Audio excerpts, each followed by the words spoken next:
Hey everybody, and welcome to Romantasy Roundtable, a tale of Rick and Roses. This is Rick, and I'm joined with my roses. Amanda. And Kim. And as usual, we would always appreciate it if you considered liking, subscribing, dropping a message somewhere in either some of our comments, or send us an email at romantasyroundtable@gmail.com. We've also got the social media things. We have the Bookstagram and the Book Talk, which can be found also at Romantasy Roundtable. Did I do it? You did it. All right. Yay. We and did it if for you once. are listening to us on Spotify or Apple Podcasts, but you're like, I wonder what it looks like when those sounds are coming out of their mouth, you can actually watch us on YouTube. That's right. We're doing the video now. It's Yep. great. I love it. How you guys doing? Doing okay. July is almost over. Mm-hmm. So I've almost read all the books that one can read in a month. That's great. And you're a pizza. I'm not, well, okay, I just started a second pizza book because I decided the first pizza book didn't count. So I started, are we doing what are we reading first? No. We'll do that later. All right. Pizza the Hut. I'm reading Pizza the Hut. That's right. That's a Mel Brooks reference, Kim, just so you know. Yes, thank you. I appreciate You're that. welcome. I have seen that many times. Speaking of ghosts. Sure. Horse ghosts? I don't know. We have finished Phantasma. We did it. I was going to talk about my live cat versus the ghost cat. Thank you. Oh, yeah, right. We have a new host-ish on the show. A new Rosebud. A new Rosebud. Yes, he is listening to us from afar right now. We have a new member of my household. His name is Bartholomew, which we have not done the Night and the Moth episode yet. But for those who have read that and or want to read along before we do that episode, we'll learn the glory of the name Bartholomew. And he's such a little Bartholomew. Yes. He is not a Bart, and he is not a Barty Crouch. He can be a baby. Baby's okay, but he is not. Otherwise, he's Bartholomew. Bartholomew. Cute. So good. Love him. Speaking of ghost cats versus real cats, we finished Phantasma. We did. We are collectively a haunted house. We did it. Yay.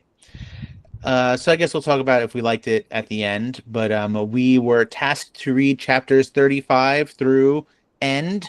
And guys, I sent Amanda and Kim the notes. AI was struggling today. So we'll see how we did versus our actual notes. Oh, she's got a face. Also. She's got a face, so it means our notes are probably terrible. Guys, I don't know if is it bad? Can I read to you the summary for chapter 50? Yeah, go ahead. Which one is this? Is it the first or the second one? Is it more notes again, part 2? It's maybe notes, question mark. This is ChatGPT. Ophelia and Charlotte reach the final chamber. All right. But only one can be chosen. The heart tests them both. Charlotte is offered power, while Ophelia is offered love and truth. Ophelia wins, but victory feels hollow. The heart reveals a terrible twist. Winning means becoming the next keeper, bound to Phantasma forever. All right, guys. So this is a PSA to everyone listening. Don't just trust AI. I gave it the PDF. It should have read it. There is no Charlotte in this book. So don't trust AI. That feels like the night circus in Phantasma, just melded together. But AI was struggling to read all of the PDFs today, so we're thrown in the dark. She's looking at part 2 right now. I mean, if we just go off of memory and our own summary, it's gonna be okay. I think this is probably fine. I think the Gemini one, the second one. Yeah. All right, take us away. Chief. Chapter 35. After a challenging level, Ophelia and the others return to the dining room where Cade's rage is evident, and Lucy reveals Cade as her cousin. We already knew that.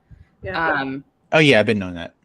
Ophelia admits her new invisibility ability, and then has a tense encounter with Sinclair, who reveals Blackwell's past relationship with this isn't chapter. Oh, we already read 35. Yeah. Okay, my bad. I said earlier. I was like, We're starting at 36, and because we started with the soup. We jump right into the soup. So Blackwell and Ophelia are, according to Gemini, sharing an intimate moment in the bathroom, culminating in sex. I think that's the first time that AI has said the word sex. Usually it just says experiences intimacy. All right, so they have soup. They're interrupted by Jasper, who reveals he has information about Ophelia's parents obtained by Blackwell sacrificing 3 years of his memories. Again, she's like, what did you bargain? And he's like, don't worry about it. And it's like, why are we always telling him not to worry about it? Jasper shares the bad news that Ophelia's parents fell in love in Phantasma, which led to a curse where her mother became apathetic and her father became obsessive. So they... that's a fucking curse. Yeah. It's a curse. That's that one's it's pretty crazy. Her mother later made a bargain to make her father forget them, the whole family, but the curse eroded the magic, so he still remembered. So I put you haven't read the last A Court of Friends book, Amanda, but I said so much soup, Nesta would be proud. It's a lot of soup. I also want to point out that there's apparently just like no refractory period. Like they're having sex and then soup is served. Soup is served. The bowl is empty. And then all of a sudden the bowl is full again. Like you don't have to ask the waiter. You don't have to wait for them to make more soup. Right. You have to wait for your DoorDash to come. It's no appetizers. Just straight up. The bowl is magically refilled. Also, they get interrupted and or get watched far too many times for my liking. There's a little like voyeurism kink happening here. Right. Because like Sinclair has now watched them. Jasper walks in. We're going to find out later that, another person walks in. We're forgetting another person who gave them a judging look. Poe gave them a judging look. The cat has watched them. This is a lot. In learning that Ophelia's parents fell in love in Phantasma, we also learned that Ophelia was conceived at Phantasma. Yep. So that's important too, I think. Anything else on 36? No, we're good. All right. So 37. Ophelia finds herself in a dark, familiar room and eventually sees a flickering white light, realizing it's the Whispering Gate. She's reunited with her deceased mother, whose name is Tessie, which is an A+ name. Tessie is distraught by finding out that Ophelia is in Phantasma, and she explains her fear that Ophelia will meet the same cursed fate as her father. She warns her about the locket and then tells Ophelia to tell her that she loves Genevieve, and then she disappears. Her mother also says, do not live your life according to what you think would have pleased me. And I like that. The locket has been passed down for generations, which we know in this chapter. Yeah, I thought it was a little, I don't know. Mom comes out of nowhere. There's another moment in this book where it's like, I don't know. She didn't seem like overjoyed to see her mom. It was, I don't know. She sees someone else later and it's sort of just like, oh, hey, what's up? It just felt a little weird, this chapter. Yeah. Yeah, and I also felt like she introduced this as a concept of like the Whispering Gate. You're able to summon it if there's somebody who's sort of waiting for you and wants to talk to you on the other side. And it just felt like there could have been more with this. Yeah. I was surprised we didn't see another later scene where she goes back and talks to Tessie again. Me too. And or somebody else for that matter. Maybe it's the person who originally got the locket. Like, it just felt like this was an interesting concept that she just didn't do anything with after this one scene. I think something that I'm realizing as we're starting to talk about this book, the end of this book with all of our final thoughts, is like this book alone probably could have been a trilogy. Yeah. Or at least two. Yeah, and she could have like investigated a lot more of these things. Like we knew that this was a trilogy, or the second book is out, the third book is not out yet. So we knew this would be a trilogy, but we now know that I need a name for this. It's like, it's not a consecutive, like, it's not like Fourth Wing, it's like Bride. So the second book is about different characters within the same universe. Yeah, they do this in Crowns of Nyaxia. Yeah. Isn't it considered an anthology? Is that what it is? Yeah. It's a collection of stories that are in the same universe. Yeah. And so, like, I feel like that's pretty common in romance books, but I think it's less common in fantasy books. And so fantasy romance kind of like straddles that line. And so, like, I feel like we've made a lot of predictions of like, what about this and what about that? And like, I think what I'm realizing is like, none of that was going to happen if this is the only Ophelia Blackwell story we get. Yeah. I don't know what the second book's about, but you already said it wasn't connected. I'm really hoping that the third book sort of brings them both together, because there's a lot of unanswered questions in this. Even like in like directly talking to this chapter, the mom had said that she doesn't know where the locket came from. But we find out where the locket came from. We find out, but the mom doesn't know where the locket came from. Ophelia still at the end doesn't find out where the locket comes from. It'd be cool it'd be cool if there was a book that like went back in time and talked about Tessie and Gabriel. I was literally just about to say that. There's this I liked it. There's this Netflix like mini series movies called like Fear Street. And they like go back in time throughout the story. Yeah. I mean, I'm thinking about like what what's her name, Suzanne Collins has done with the Hunger Games, right? Where, like, she wrote the Hunger Games trilogy, and then she's kind of gone back and has written other books in the same universe in different timelines. And I think that's a cool way to do it. To like you spend all this time doing all this world building, like why not investigate, as much of it as you can, and also like get to the bag, get that money. That's right. I had another thought. And also it is related to one of Rick's favorite things to reference, which is Star Wars. Sure. Start on episode 3, and then we go back and get the episode. Oh, you start at episode 4. Yep. And then go back to. I also, sorry, you said Fear Street, and this is not related at all to books or anything, but I haven't talked to you about this, Rick. So it's Street Fighter movie. Which one? The new one. They're making a new one. Oh yes, they are making a new one. Orville Peck is in it. I know. I was going to tell you that. He's the masked guy. Which is like, oh, it's so good. I love it. I'm also like very happy for him because he's like he's done with his role as the MC on Broadway. Billy Porter is the MC in Cabaret for the final stretch. If you are listening and you live in New York and you haven't seen Cabaret, you should see it. It's incredible. I'm sure Billy Porter's doing an excellent job as the new MC, and we stand Orville Peck in this household. So I'm really excited that he is doing a movie. Speaking of things that I needed to tell you about, Paramore came out with a new album yesterday, and apparently she broke up with Taylor Swift or something, right? Hayley Williams has released a 17-track album that she recorded and produced and released entirely like off-label, like independently. She dropped it as a surprise. We didn't know it was coming, but it is like a fully finished album. It's like produced. It's not just like it's not a mixtape. She dropped it only to people who purchased her hair dye from Good Dye Young, which is her company. And it's gone now, actually. Is it? Yeah. Yes. Oh, crap. It says, thank you for listening. She didn't make it hard to download the tracks from the website, so plenty of people have downloaded them. I suspect that means that it's coming to streaming.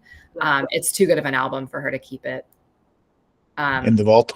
Yeah, it's really good. People are speculating that Hayley Williams broke up with Taylor York, or that they have split, not Taylor Swift. But they've always been very private about their relationship, so we'll let them tell us. They've also broken up before, and Paramore's been fine. So I don't know. Fleetwood Mac did it for generations. So I'm not crying that Paramore is broken up until the fat lady sings. ABBA did it. Gwen Stefani and what's his name did it. Yeah, it's like, it's a thing. So, and at this point, I mean, Hayley Williams is the only person who's been in Paramore the whole time that Paramore's existed. So like, I don't know. I'd be bummed if Taylor York left, but they'd replace him. They've done it before. Fair.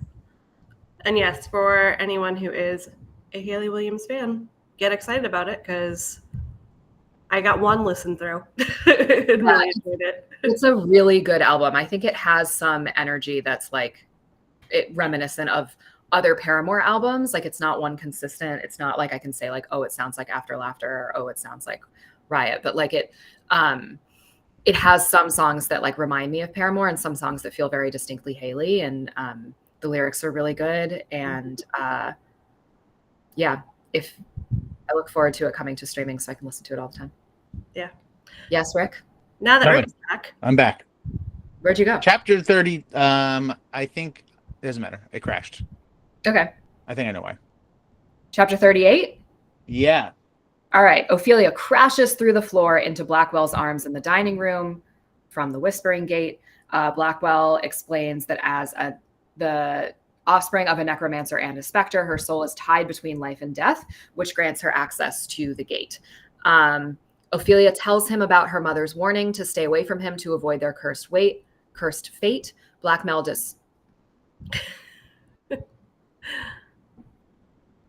Blackwell dismisses their connection, stating that there can be no we, and that he needs her only to free him. He declares their relationship to be merely business partners, despite Ophelia's distress and attempts to argue against it. And again, this is every romantasy book has got to have the lover's quarrel. Oh, yeah. Oh, this is our lover's quarrel of no, we can't be together. We can only be business partners. What else? Roll my eyes. I mean, like fall in love in Phantasma at your own risk. So I get what they're trying to do here, but like, I don't know. I guess I'll complain about this later. It's like they're already in love. Right. So like, what's the line where like it's clear that you're in love? Right. Like, do you have to say it? Because they're in love. They are. Yeah. I don't know. Yeah, I wrote like 5 times. Like, I know. Just own it. Right. I wrote we're back to them not being together again. Come on. I'm once again asking what the fuck is a specter also. Like I feel like we have learned nothing about specters except that they can become invisible. Yeah. Yeah, that's true actually. And if you Google the word specter, it's a ghost. It's a ghost.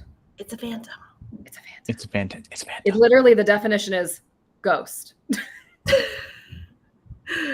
Something widely feared as a possible unpleasant or dangerous occurrence. Well, it's not that. I mean, that does end up being that, unfortunately. Right. But it's not, I don't know what a specter is. Okay. Chapter 39. Chapter 39. I'm trying to help. Ophelia returns to her room and is startled to find Sinclair there, who's mocking her about Blackwell's change of heart. Sinclair reiterates his offer of a bargain, but Ophelia rejects it again, refusing to take responsibility for Blackwell's future deals. Despite, what's that? What's what? What you just put in the chat. I didn't put anything in the chat. Oh my God. What? Thanks. But what? You don't think I already have it? Kim doesn't. Okay. Thank you. Thank you. Mm-hmm. What's wrong? I lost my train of thought. Oh. Rick is sharing pirated content with us. It's not pirated. She gave it out for free. That's true. That's true. Okay, so despite her anger at Blackwell, she defends him to Sinclair, stating that he doesn't force anyone into bargains. Sinclair then it says he forces a kiss on her, but I don't actually think that's what happens. He didn't. Yeah, they're like their whole thing is that like everything is a bargain, and so like it has to be consented to. Right. So, I wrote even devils ask for consent. He asked for a lot of consent. Yeah, but she's like fine. And so they have a little bit of soup, some light soup. Right. And the whole time she's like, this is not great. Yeah. Yeah. I felt weird about this part. honestly. I did too. I didn't like it at all. Yeah. But again, like to your point, like everything about it is consent though. Yes. Because he's like, I won't touch you until you say you want me to touch you. And she's like, touch me. Yeah, but like why? Yeah. Like that's like she didn't like why? Like nothing about this was like. So I have a couple thoughts about this. This is like a topic that's come up on the the fantasy romance and like the circle jerk subreddits, is this idea of like morally gray men. And it's like all of these morally gray men we're like fine with them murdering, but we're like assuming that they would never sexually assault somebody. Mm-hmm. Like, I don't know. I also believe like I would close the book. So right. Like, I don't know. It is kind of like interesting to me. It does feel like the fantasy part of fantasy romance that like everyone is asking for consent all of the time. But like, yes, when you put it Kim's way that like everything they do is bargains, fine. I don't want it to be non-consensual, to be very clear, but like I find it a little hard to suspend my disbelief here that like these people who like murder and do all of these terrible things would not also like cross that boundary. Yeah. So that's thought one. My second thought is, I don't really know why. I guess like the best way I can explain why she does this is if she's like, with Blackwell, it was just soup. Like none of this means anything to me. And so to like prove to herself and I guess to the reader that like, that's not true. Okay. But I mean, that's how I read it also. And I guess like, to be fair to her, this is a lot that's happening in a very short amount of time. Your brain just does stupid things sometimes. It's been like what, 5 days? Right. And she's got no sleep. As we spoke about in the last episode, she's not sleeping. Like she's searching for the key. She's searching for Genevieve. She's having a lot of soup. She's fighting. She's solving a lot of levels. She's watching people die in the levels. When is there time for sleep? Yeah. All right. Speaking of people dying in levels. Chapter 40. Chapter 40 is the next level. It's deceit. I do want to point out that this level of hell in Dante's Inferno is actually heresy. But I think that's like, that feels like a nice switch to me to make it a little like heresy is so like explicitly religious, that I feel like deceit has the same undertones while still, while being not being not explicitly religious. All right. So level 6 is the trial of secrets, where blood reveals the price. The contestants, including Ophelia, Cade, Leon, Lucy, Charlotte. Oh, there is a Charlotte, Bo, and somebody named Baker, who we've never met before, who's wearing a red shirt. So they're sitting around a table and they have to decide if the statement is true or false by pressing corresponding buttons. Incorrect. Okay. So basically, they have to select if it's true or false. A few levels ago, you could get an advantage or a disadvantage, and that seems to be when this comes into play. So the advantage is that those people get to skip one, and the disadvantage is that sometimes they're locked into the choice. Random. It's random, yeah. They don't get to pick. And so I will say good on the contestants for making that connection, because I feel like if I had been in Phantasma, my mind would not have made that leap of something that had happened in a previous level is impacting now. Yeah. I was surprised. I was surprised it wasn't immediate. It wasn't the next level. It was like a few levels later.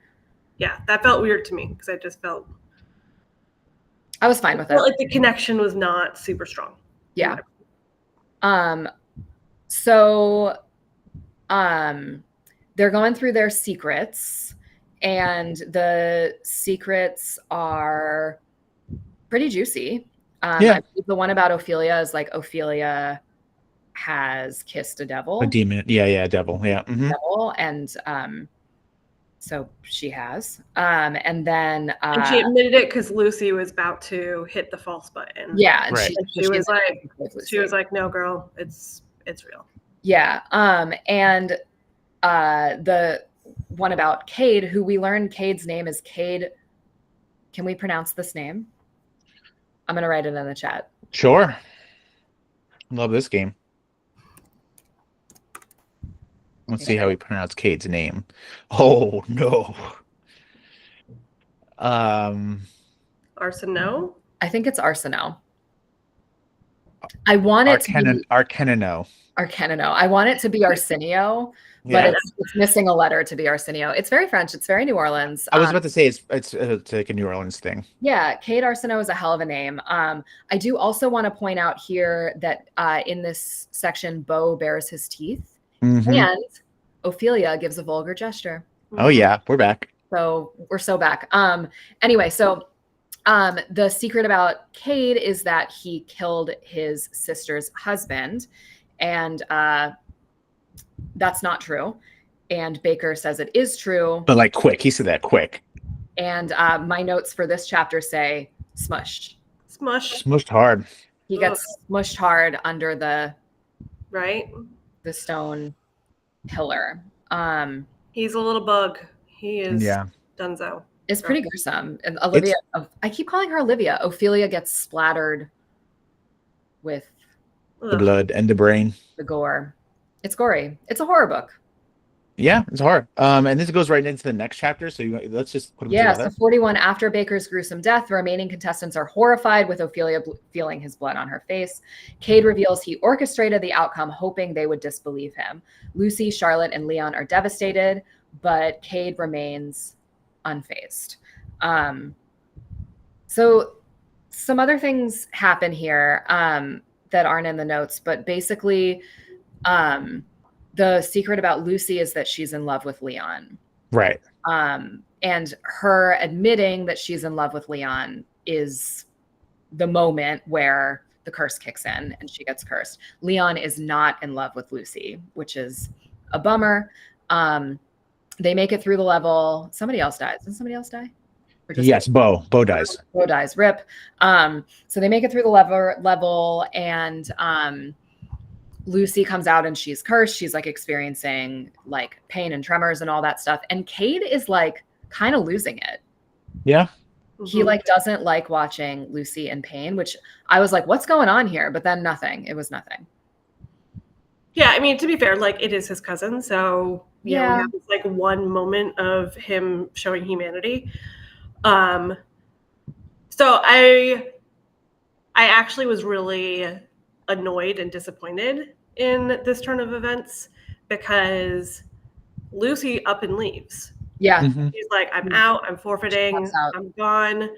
But like we had learned earlier on that Lucy might also be some part of, necromancer, specter, like has some magic of her own. Yeah. And it was like, again, like opportunity just dropped to really like develop her as a character and for it to be something interesting. Maybe book 3 is about Lucy. I don't know who book 3 is about. I don't think we have a synopsis of it. I don't think we know that yet. Yeah. This unless when you get to it, I'm refreshed. But I think this is my favorite challenge of the entire book. I felt it was like really tense and really stressful, and like even like the dying part was. I was like it was like again very tense, but like that one part back and forth with like Lucy and dude about like he doesn't love, like that was like I saw it in my head as like a scene from Saw where it's like everyone's tense and they're shouting at each other and it's like just a lot of despair. It was great. Yeah, I love all the levels. Like I think it's really well done. I agree. I think this one's probably my favorite. I like it too. Again, in this section, I do have a level I didn't like, but we'll get there. This is also where, because Lucy is in love with Leon, but Leon's not in love with Lucy, the curse works even if only one person is in love, which I think is interesting. And Blackwell is big mad that Sinclair kissed and touched her, but okay. All right. 42, big chapter. Big chapter. My only notes for 42 say, damn, this book is flying. Um, 42, Ophelia prepares for level 7, motivated by the prospect of being released from this wing of Phantasma to find Genevieve. She learns that Leon forfeited the competition after being swarmed by crows, which is his greatest fear. Blackwell appears to Ophelia, instructing her to summon him at the start of the level for crucial intel. The devil for level 7 prevents... What is wrong with me today? The devil for level 7 presents a riddle about choosing tokens, which determines who will walk free or brawl. So this is the level yes, Rick? Was that chapter 42? Yeah. Chapter 42, my notes say, she stayed in bed. It's a 1-page chapter. Oh, yes, that's true. This is something that does happen. She does this twice in this last section. But the notes aren't wrong. I think it goes into the next chapter. Yeah. All right. Hold on. Yeah, it literally, like, that is the chapter. It's just... That's chapter, like, 43. Yes. Chapter 42, Sorrow. Night 8 of Phantasma. Ophelia stayed in bed until the sorrow in her soul ebbed and the dinner bell chimed. I was going to say, those notes are longer than the chapter. Yeah, chapter 43. All right, so that's chapter 43 then. Okay. Leon also forfeited in chapter 43. I don't think the AI picked that up. Leon forfeits because he's being swarmed by crows. And at this point, I was like, we haven't seen Ophelia's greatest fear yet. Is her greatest fear like her shadow voice? Is her greatest fear love? Those were the things I wrote. Her greatest fear is the friends we met along the way. Her greatest fear is fear itself. As a person with OCD, that's what I always say. Spoilers, I'm right. Okay, the devil is the devil from Pan's Labyrinth. He's got apples in his hands. Mm-hmm. Somebody bares their teeth. And flesh is melting away, I wrote. Gross. Flesh is melting away. Nice. I love that. Flesh is melting. Yes, it is. It's when she's fighting Cade. Okay, so chapter 42 and 43 in the notes are combined. So Ophelia, Cade, and Charlotte face the level 7 trial involving 2 obsidian tokens. So basically, if they have to choose whether to take 1 token or 2. Yes. I lost it. This is not my favorite challenge. I thought it was going to be. It should have been, because this is the prisoner's dilemma. It's the prisoner's dilemma. Yeah. And when I read it, I was so hyped, because I do this with our students every year.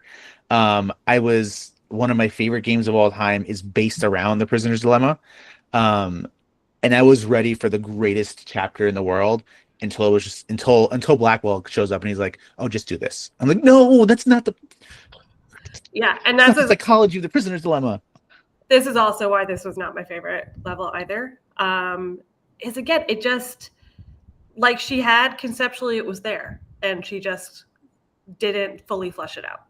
Like, this really could have been, so much more of a tense moment rather than it being just kind of like a generic fight at the end of it. So yeah, Rick, with you. Yeah. So I'll read the clues. A choice of 2 tokens, a decision to make. If all only take 1, nothing is at stake. If 2 choose 1 and the third takes all, the third will walk, the others will brawl. If 2 choose all and the third takes 1, the third will be free. It says the other 2 are done, but I didn't take that as that they were going to have to fight, but that's what happened. So she summons Blackwell. Blackwell tells her that Charlotte took 1 and Cade obviously took both. And so Ophelia has a choice to make about which of them she wants to fight, basically. Mm-hmm. She chooses to take 2 so that she can fight Cade, and she tells Charlotte, "Oh, I knew that Cade was going to choose 2." And she has to fight him. And it's barely a fight. She fucks him up. Yeah, I don't think she actually wins until 44. No, she wins in 43. The flesh is melting because she uses her magic power. Got it. Okay, that's where the flesh is melting. All right, so in 44, Ophelia continues her brutal fight with Cade, using her magic to inflict pain and mocking him. Cade manages to rip off her locket, which is causing her strength to wane. wane and her heart rate to slow dramatically. Realizing the locket's importance, Ophelia tricks Cade by feigning unconsciousness, then reclaims it and regains her strength. She then strikes him powerfully, seemingly defeating him, all while calling for Blackwell and dismissing the shadow voice. That's actually still 43. It's not my fault. I don't know. I know it's not my fault. It's not your fault either. I'm just trying to help you. All right, so 44. Yes. 44 means you're probably reading 45. Okay, she makes it out of the level. She beats Cade. Yeah. Okay. Flesh is melting. Yeah. I wrote, I still can't believe she's doing all of this in a corset. So chapter 44, she awakens in a mirrored room. Nope. No. I think we just missed this. We just missed the entire shadow voice. All right. So chapter 44, it is time for her greatest fear. And so she has to confront the shadow voice, which is, as it's been in her recurring nightmare, the shadow voice has become embodied, and she has to fight it, basically, and figure out a way to overcome the shadow voice. So point for me, her greatest fear is fear itself. Point for me, the shadow voice is not real. Point for Rick, at one point, it does become a different person. Yeah. And she does have to fight it. I loved the way this was done. I'm going to read a little bit. All her life, all she had wanted was peace, to be fixed, to not be a burden on those she loved most. But if being rid of the voice in her head meant she would never know peace in a different sort of way, was that worth it? You don't need to fix yourself. You're not broken, but it's okay to get outside help if it's too loud. You've always contained your own worst enemy. You've always contained your own biggest fears. I think the way she confronts the shadow voice is really wonderful. It's not that she necessarily has to defeat it. It's just that she has to kind of learn to live with it.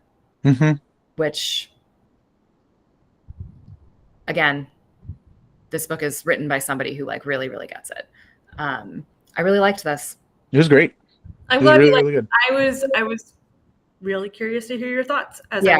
I was like, I literally was like thinking about you the entire chapter of like, how is Amanda processing this? Yeah, it's funny. I was talking to my sister about it, and I was like, so the book is written by Kaylie Smith, who has OCD, and the main character has OCD, and she calls it her shadow voice. And my sister was like, let me guess, she defeats the shadow voice. And I was like, well, and she's like, no, she learns to live with the shadow voice. And I was like, yes. Yeah, I think that's real. And we don't lose the shadow voice for the rest of the book. No. Like, it's still there. Right. She learns that she's stronger than the shadow voice, and that it's okay to ask for help sometimes when it gets too loud. Yeah.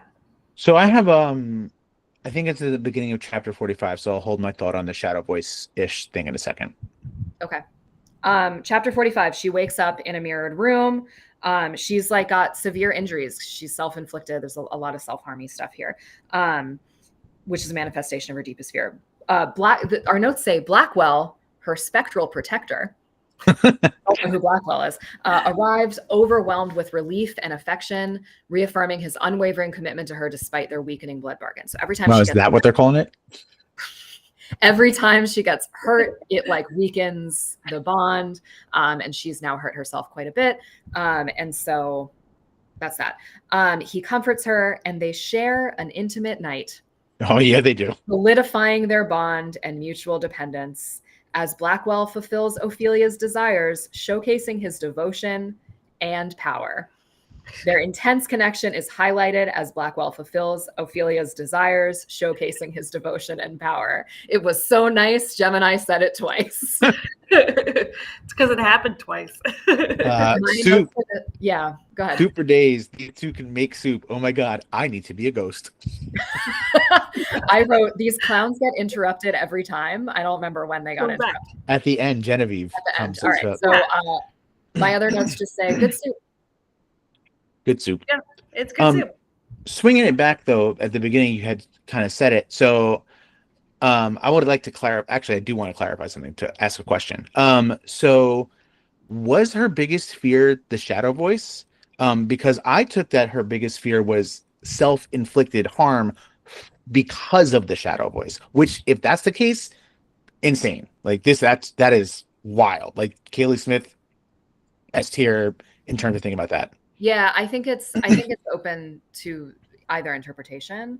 I don't think it's like just the shadow voice. I think that so the thing about intrusive thoughts, and particularly intrusive thoughts in people with OCD, is that intrusive thoughts often represent things that are so counter to your person and your values. Like intrusive thoughts are like, I am a person who would never hurt somebody that I care about, like physically. But intrusive thoughts often tell me to. And so like, that's so not like when you hear like people with OCD think they're terrible people, like it's because their intrusive thoughts are saying a lot of really, really horrible stuff that is so counter to who they are. And so I think like the shadow voice telling her to do things and her feeling compelled to listen to those things and it causing like irreparable damage, I think is, I don't know, maybe I'm projecting, but like that's, but I think you're right that like the self-harm aspect of it, I think is a big part of it for her. That was great. Like I loved reading that. That was just, I was like, wow. Yeah. I thought it was really well done. Yeah, I wouldn't say it's as simple as like her greatest fear is the shadow voice because like It's complicated. It's layered. yeah, well, and like if her greatest fear is the shadow voice, then every day is her nightmare. Oh, that's true. Which is maybe like the point. But all right. So chapter 46. Ophelia's sister shows up. Vivi. Surprising Ophelia and Blackwell. Their reunion is filled with tension and relief as they confront past secrets, particularly regarding their mother's hidden life and the family's financial struggles. I also want to give a point here for Rick. The checks were going in, not out. So Rick was right that Genevieve was trying to pay off the debt, not stealing more money. So Genevieve reveals she followed their mother to meet a devil, learning about their father's past and the curse afflicting their family. The sisters, both possessing inherited powers, reconcile, discussing their different upbringings and strengthening their bond, with Genevieve ultimately forfeiting the competition to ensure her safety, leaving Ophelia. No, she hasn't done that yet. Doesn't happen yet. But we learned that Vivi is a specter. Yes, so she's a specter. She has powers. Called it. Mm-hmm. I will say too, the notes that you did just read though, even though she doesn't forfeit quite yet, it does feel like it happens that quickly. It does. Feel like it happens that quickly. This book is. It goes, yeah. Yeah, we're Sarah J. Mossing it. Yeah. I was also another thing I felt a little disappointed about is that I feel like there had been so much build up to Genevieve coming, and certainly in our last couple episodes we have talked about like what do we think is going to happen next, and we've all had predictions about when they're reunited and what might be the twists with Genevieve, and it is such a non-thing. Yeah. Like she shows up and she's like, "Whoa, you're having soup? That's crazy! You know, get it, she's girl." Like, "I'll be right back." Right. Yeah. And then they like pal around a little bit, and then she's like, "Okay, this has been great. I'm out," you know, and yeah. So this didn't disappoint me, really. But I see why, like it didn't like register to me that it was a nothing. But I know both of you felt that way. So I'm not mad at that take. It just like wasn't on my mind. Mm-hmm. All right. So, and it was Sinclair that reunited them. Sinclair told her where to find Ophelia, which is like, I was like, oh my God, like what is Sinclair doing? But it's like, he's just trying to, his goal is just to get Ophelia to forfeit. Mm-hmm. Okay. Chapter 47. Ophelia, Genevieve, and Blackwell are exploring the manor, with Genevieve playfully interrogating Blackwell about his ghostly existence. As they progress, Ophelia prepares for the next trial, which Blackwell reveals has far higher stakes. We also learn that Genevieve has also been visited by Poe and that she calls him Fluffy. Genevieve says, "No one has offered to kiss me once this entire competition," which is extreme little sister energy. Our notes continue to talk about the challenge, but has the challenge started? Challenge hasn't started yet. Well, I mean, this really is like the buddy chapter. You know? Yeah, they're just, it's the, yeah. It's yeah, just they're three hanging of them out. being like, we're gonna link arms and sashay down the hallway in the manor and It's cute. check out every single room, and Yeah, my direct notes from chapter 47 to 48. My last note for chapter 47 is Ophelia convinces Genevieve to leave. Oh my God, but she's gonna die, isn't she? Chapter 48, my first note. Oh, nope, she quit. She's safe. LOL. But she's not. And Right. so Well, she knows she is. Well, so she is, and then she's not, and then she is. So that's how the chapter ends. Ophelia convinces Genevieve to leave. Genevieve leaves, and then Ophelia enters level 8, which is the fraud level. She is forced to distinguish between two identical Genevieves, and the devastating consequence of choosing incorrectly. So if she just to decide which is the real Genevieve, and if she chooses incorrectly, Genevieve outside of Phantasma will just drop dead. And Ophelia realizes when her father was in the last round of Phantasma that he must have chosen incorrectly, and that's how her mother died. That's crazy. I love that. I loved that. Yeah. That's for him to be so obsessed with the mother and then pick wrong. Amazing. So to identify her sister, Ophelia asks intimate questions about her own past, which would focus on memories only the true Genevieve would know.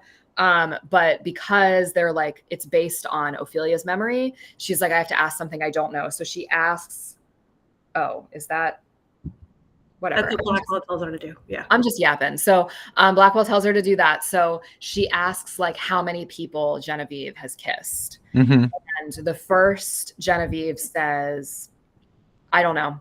It's too many to count. Right. And the second Genevieve says 11. Mm-hmm. And so she realizes that Genevieve took meticulous notes on everything. So there's no way that she wouldn't know.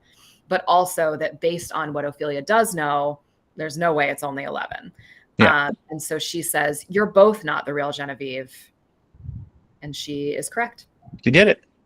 And as I always said, I love it when a book is a movie. And this is Labyrinth. This is Labyrinth. The two-door knocks, two-door Yep. people. This is Labyrinth. This is Labyrinth. My only notes for chapter 49 say, bare your teeth, Ophelia. Arr. We've now had baring of teeth thrice in this section. Okay, so chapter 49, Ophelia and Blackwell enter the final. No. Nope. Chapter 49, I think, is another one chapter. Pager. Yeah. Okay, what is the one page? I don't know. I must have wrote this wrong. I don't understand what I wrote. So I'm gonna look. She wants to. I don't know what I wrote. Yes.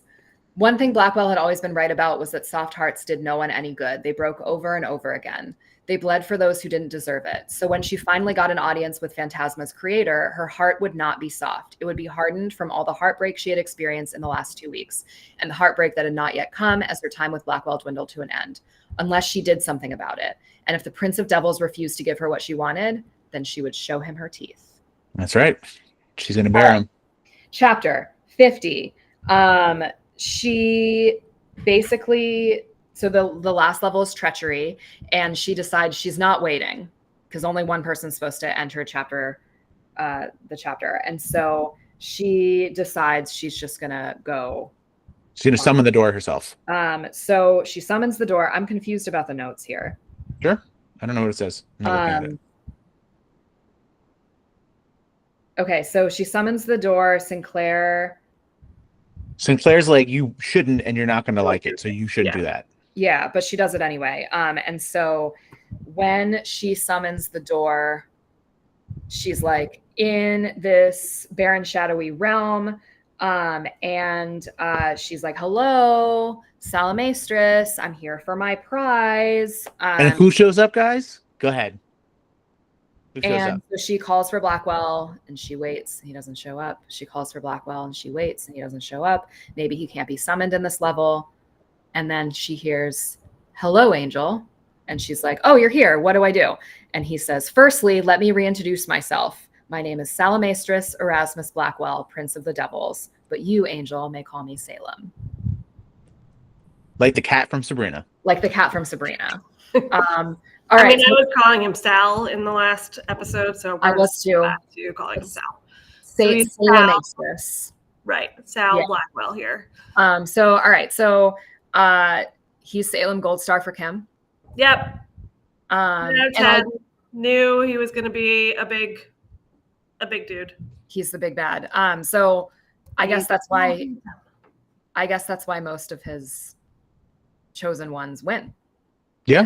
He's in charge.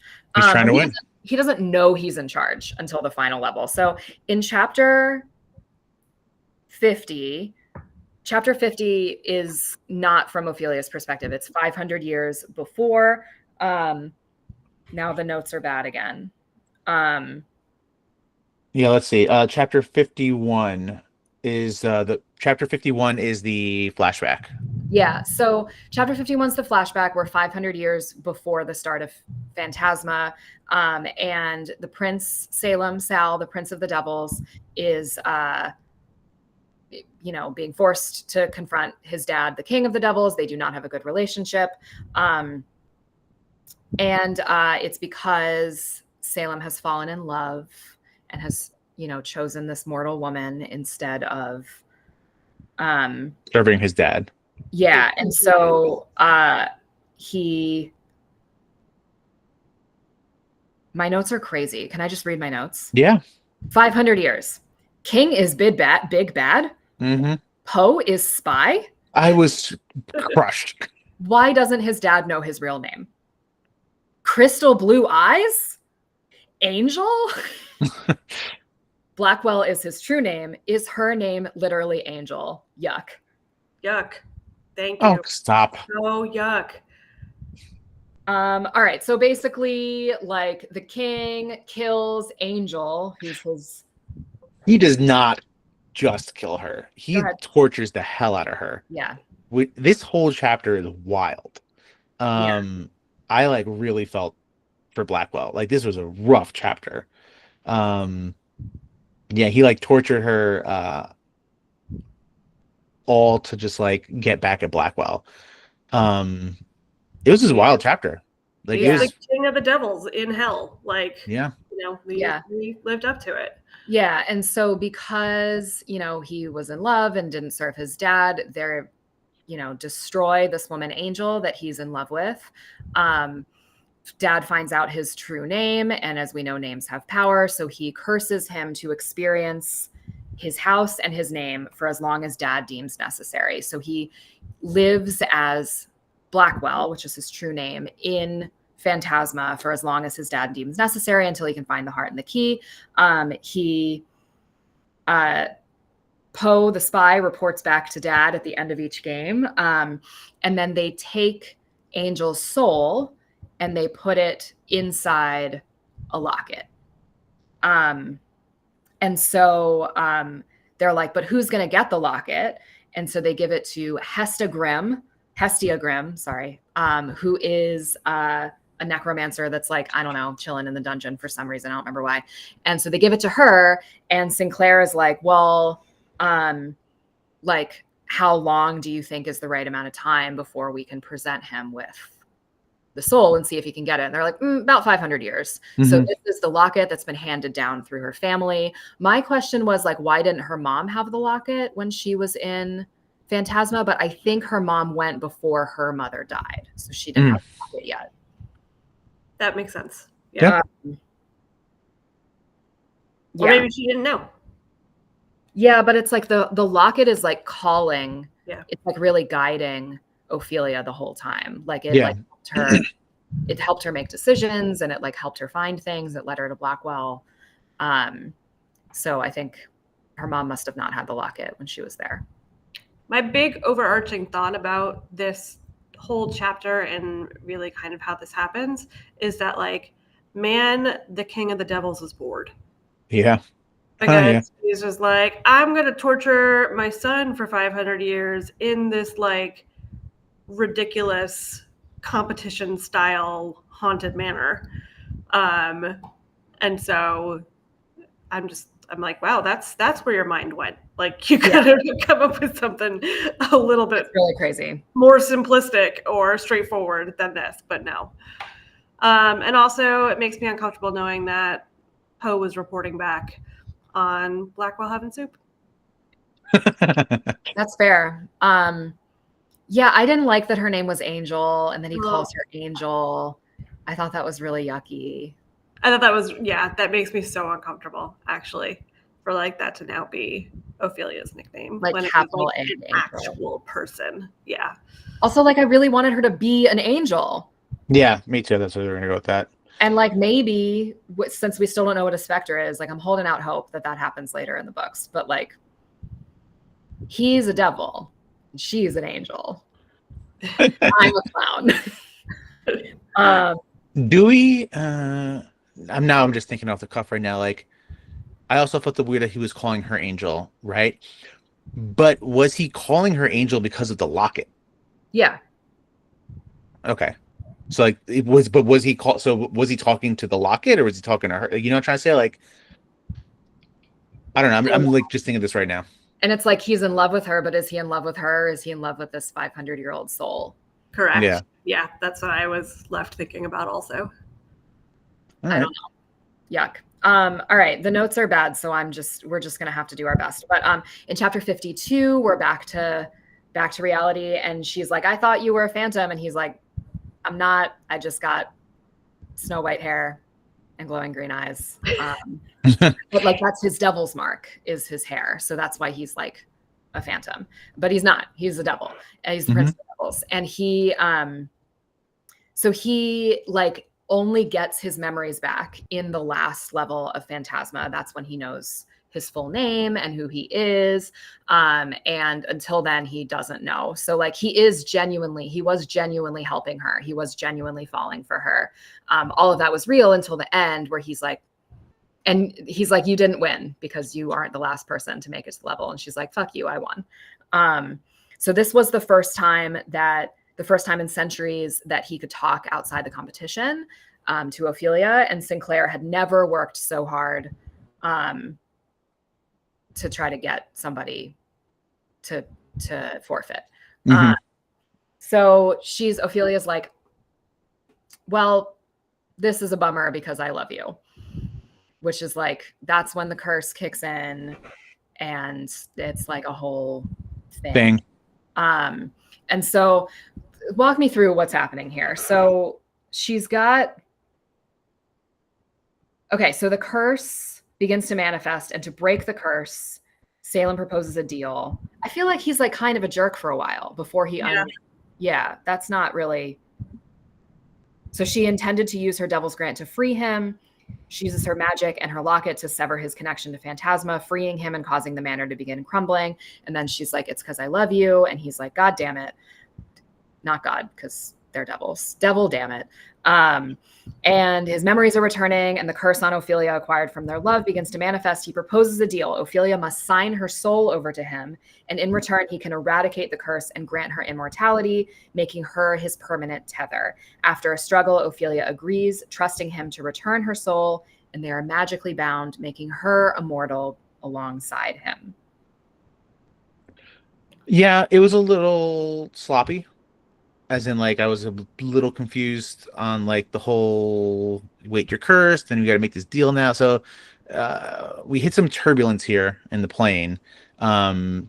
Similarly on that chapter with, like, the chessboard, right? I was a little confused about, like, what's exactly, like, I get the big picture, but I'm struggling with, like, the semantics. But we, like, you explained it. We got there. But that was my big thing about this. It was a little messy.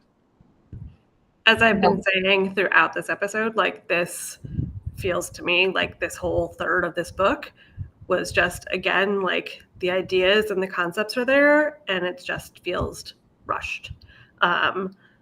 So would have loved for this to have been expanded upon a little bit more and given some more, like, time and air to breathe for this to, like, really feel like it makes sense within the rest of the narrative structure. So, but I think that says a lot because we're all saying the same things. Like, generally, like, we really liked the book, which is why we would have liked it to be 2 books. Yeah. You know? All right. So now we're in the epilogue, and Ophelia and Salem are now free from Phantasma. They reside in Grim Manor, which is undergoing renovations. Genevieve is distracting workmen while Ophelia and Salem search for clues about the locket's origin. Is that happening? Yes, they're trying to figure out. She wants to know where it came from. Because we know that, but they don't know that. But she doesn't know that. Okay, so the locket's no longer magical, but it remains a precious item to Ophelia, not only because it's been handed down for her family, but also because it was crucial in freeing Salem. They discuss their ongoing research into how the Grimm family came to possess such a powerful artifact. And also they send Genevieve off on a trip. Yeah, and again, I would have loved for there to be a little bit more space between the chapter prior to this of the craziness of Blackwell being an asshole and then being let's bind our souls together for all of eternity. And then this chapter is and now we're just in domestic bliss. Yeah. And we're renovating our house and we're having soup on the couch and we're, gifting our family member this once in a lifetime trip. And it's just it felt too cutesy. And then this happened.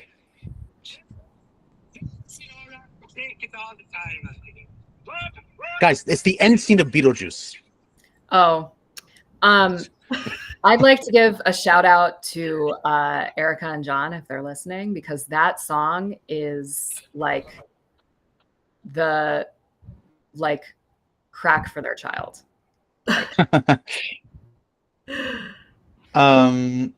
Yeah, so in my notes, you had already said it, I wrote, they don't know how the family got the locket, but they're going to do research. Interesting.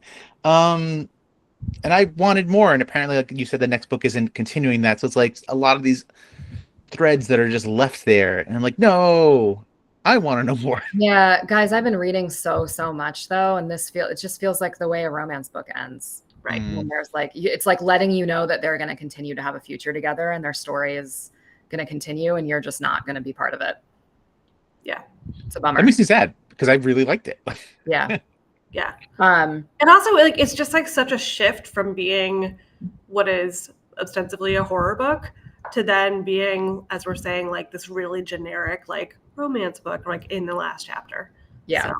It's the renovating the house for me. It's a lot. There's also, my notes say Lucy is paranormal ? There's something about that in this chapter, and I don't remember what it was. I don't. Oh, yeah, sort of. Other paranormal beings like Lucy. Yeah, they're trying to create the house to be a safe haven for other paranormal places. Yeah. People. And she says like Lucy. Yes. Right. Yeah, so I actually lock it in. I think the third book's going to be about Lucy. Lock it? Okay.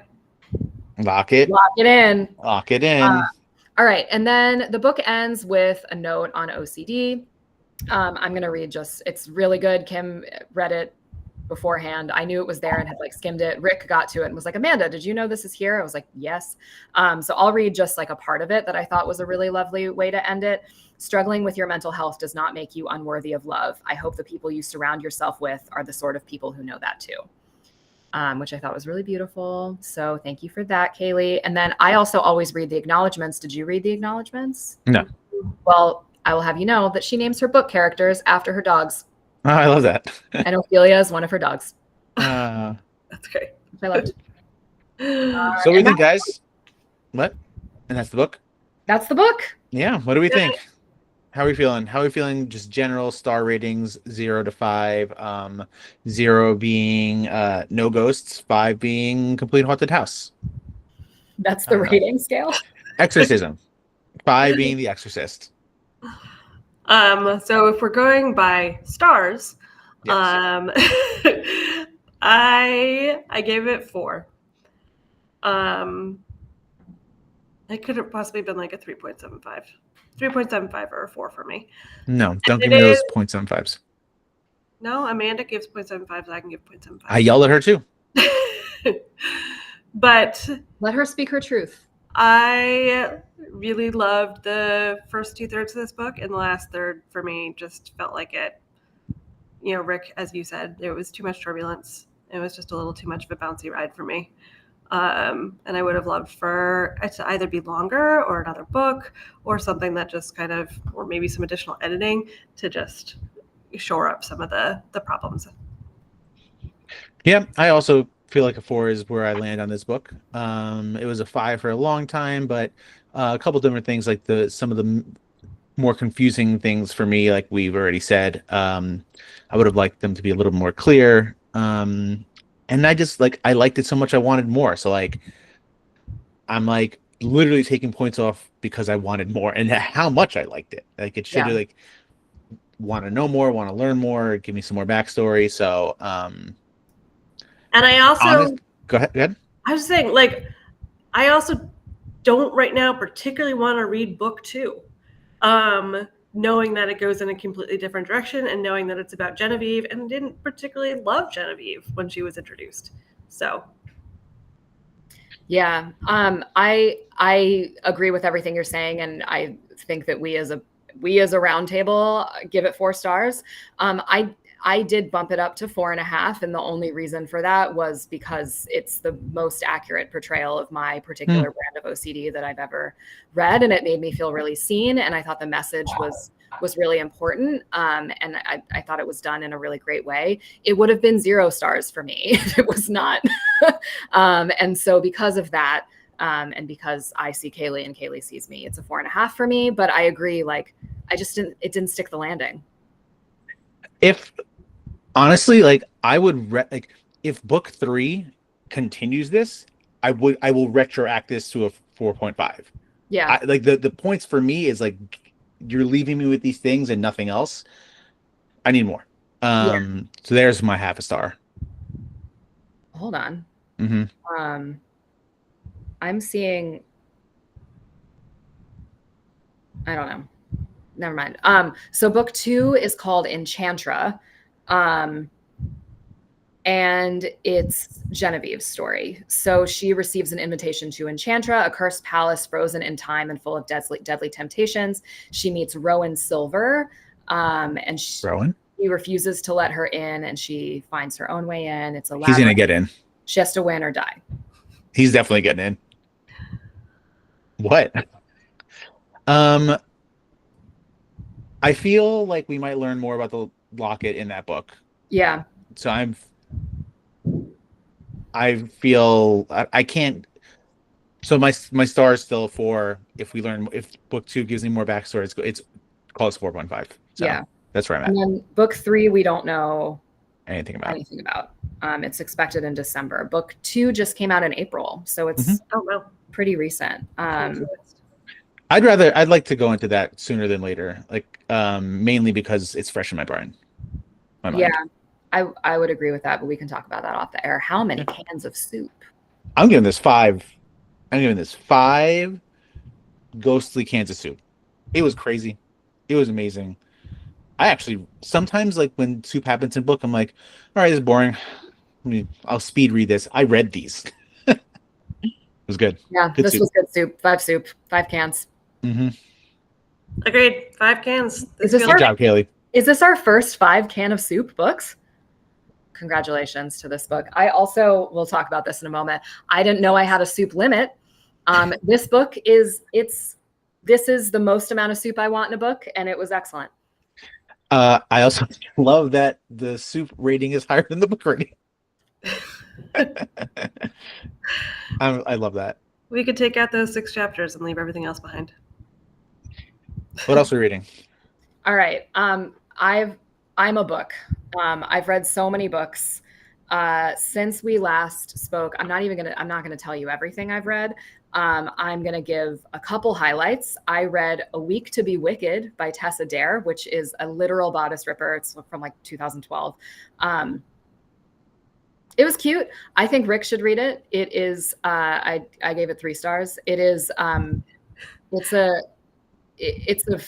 fantasy. It's just not. There's no dragons, but it's in that same like not medieval, but like, they're in like a carriage and they're on a quest, and there's actually dinosaurs.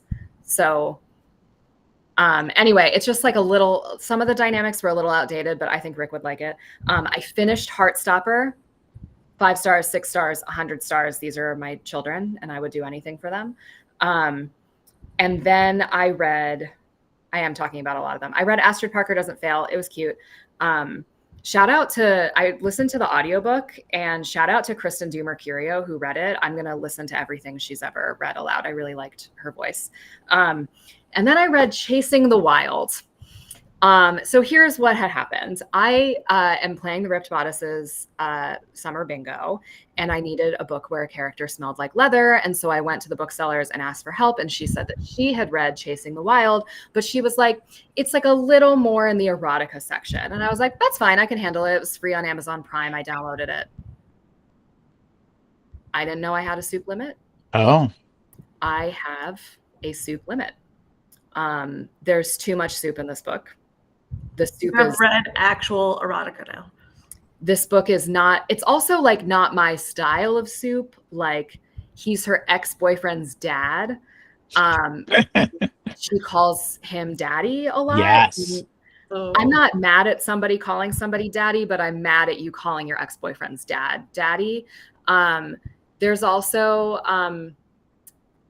there's a few kinks in this book that are not my cup of tea, not my cup of soup. And even besides the soup, I think I said to you guys, this book has 99 problems and the soup is only like 10 of them. I hated every character in this book. They all sucked. This book was not for me, but he did smell like leather. So I got that square. Check. You did it. You learned a lot. It was a journey. It was a journey. Yeah, I think Phantasma, which is also in the erotica section at Ripped Bodice, Phantasma is my upper limit of soup, is what I learned. What's everybody else reading? I'm reading that. This is interesting. Brooke Hogan. Apparently, she asked to be taken off of his will and won't get anything from him. Okay. Which is pretty crazy. I am tandem reading Empire of Storms and Tower of Yawn, and what? It's in the Throne of Glass series. What's it actually called? Tower of Dawn. I'm putting together this great little clip for TikTok in a little bit. It's basically like I actually really appreciate doing the tandem read because you jump back and forth between each book. And Tower of Yawn needs it. It needs that like injection of. Is that the big one? No, the big one is the last one. Okay. But like it's really world building.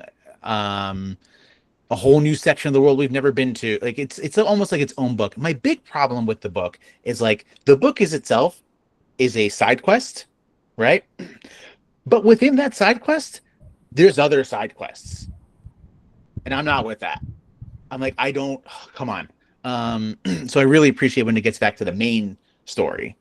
So, but I did learn a thing throughout reading all these books, right? We've seen Game of Thrones, right? Yep. And Daenerys is the queen of what? Dragons. She's not. She's the queen of wyverns. Because none of those things she has are dragons. They're all two-legged. They only have 2 legs. Yeah. So we've been lied to this entire time. I've learned a lot about dragons. She's a Khaleesi. True. What? She's a Khaleesi. She's not a queen. Well, they call her the queen of dragons. No, they don't. Yes, they do. They call her the mother of dragons. There you go. Whatever. Mother. Yeah. Dragons. Yeah. Mother of wyverns is what she actually is. Now I want to look at them. Go ahead. Look to your heart's content. And he's also saying this partially to troll me because he knows that I like Tower of Dawn, as it is actually called. I think it was a really important book in the series. They do have. I like the side quests. And you have read Fourth Wing, Amanda, and you know what wyvern look like. They have 2 legs. Yeah, they kind of like. Yeah, interesting. They kind of the Game of Thrones dragons, like their wings are kind of leggy, but they have 2 legs. They're wyvern. Mm-hmm. Mother of wyvern. She's the mother of wyvern. All right, Kimberly, what are you reading? I have not read anything, y'all. Nice. I had said that last week too, and I was like, oh, I'm going to go back to the books. And I know what my challenge is right now. My challenge is that I've You have a struggled cat. with Crescent City, and I feel like I need to read Crescent City, but I don't really want to read it right now. And so I'm like in purgatory. I'm not allowing myself to move on, and I just need to move on. But as I said last time too, still watching a lot of Netflix. Watched the whole second season of The Diplomat. Really loved that. Watched the Australia version of Alone to get my reality TV in. Really loved that. Watched the first episode of Heartstopper again because Amanda inspired me. Because yes, I agree. They are both jointly our adopted children. Yes. And I love them in book and in TV show form. So everyone needs to read and watch Heartstopper. There's soup in Heartstopper 5. Yeah. That's where the last season that's leading into what's going to be the Heartstopper movie, which is like the culmination of it, is when they start talking about taking it to the next level. And then the movie's going to be about that. So Speaking about things that everybody needs to read, what do we have to read next, Amanda? So next we are reading The Night and the Moth. We're going to do, I believe, 2 episodes about it. So how many chapters is that? y'all, and we are going to get some good notes this time, and we're going to have them in advance. When you say y'all, I know that means that you're going to help, yes? I can go find them. Right? I can help. All right. The Night and the Moth has how many chapters? Not enough is the answer. 31. So you're going to read, we talked about this already. You're going to read through chapter 14. So 1 through 14, which is the Aisling Cathedral, the Colson Fair, and the Seeked. But stop when you get to the Fervent Peaks. That's going to be episode 2 of The Night and the Moth. Great. Love it. All right, everybody. Thank you for listening and watching. Bye. Bye. Oh, did I transcribe? Stop transcribing. I might not have transcribed. Okay.